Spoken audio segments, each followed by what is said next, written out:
कराची में एशिया जी वॾी मालपड़ी 1000 एकड़ ते सुपर हाईवे ते लॻाई वई आहे, जंहिंमें 5.5 लख जानवर आंदा विया आहिनि। मुल्क जे चइनी सूबनि खां वापारी मंडीअ में जानवर खणी पहुची विया आहिनि। कोरोना वायरस ऐं बरसात सबबि ख़रीदारनि जी रश घटि नज़र अची रही आहे। उन मौक़े ते सन टीवी न्यूज़ सां ॻाल्हाईंदे वापारिनि चयो त हू जानवर मुनासिब अघ ते विकिरो करे रहिया आहिनि, जंहिं करे हिन वक़्त ताईं संदन केतिरा ई जानवर विकामजी चुका आहिनि। हुननि चयो त पूरो साल हू जानवरनि खे पालींदा आहिनि ऐं ईद वेझो ईंदे ई हू मंडीअ जो रुख़ कंदा आहिनि। मार्केट सही है, पिछली साल तो वो बारिशों ने ख़राब कर दिया था मार्केट, अभी कुछ बेहतर है।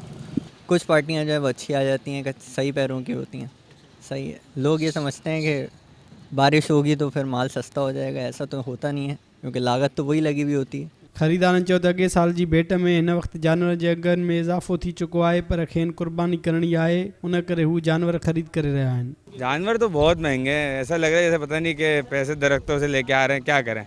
इतने महंगे महंगे जानवर, इनकी भी गलती नहीं है, ये भी जो है महंगाई भर रहे हैं, जब भी तो दे रहे हैं ये लोग भी। इंतज़ामिया जो चवणु आहे त 1000 एकड़ ते माल जी पिड़ी लॻाई वई आहे ऐं 5.5 लख जानवर हिन वक़्तु मंडीअ में मौजूदु आहिनि। 7 लख खां वधीक जानवर सुभाणे ताईं मंडीअ में पहुची वेंदा। संदसि चवणु त वापारियुनि ऐं ख़रीदारनि खे सहूलियत फराहम कई वई आहे। मंडीअ में बिजली ऐं पाणी जी सहूलियत मौजूदु आहे ऐं कोरोना वायरस जी SOP ते बि हू अमल कराइनि पिया। हर व्यापारी ऐं हर शहरी जी सहूलियत जे लाइ असां जिथे 24 कलाक त तव्हांखे ख़बर आहे कराची शहर में वॾे में वॾो मसइलो पाणी ऐं बिजली जो आहे। 24 कलाक हिते बिजली इन्हनि खे वाफ़र मिक़दार में मिले पई, वॾा वॾा जनरेटर नस्ब आहिनि हिते।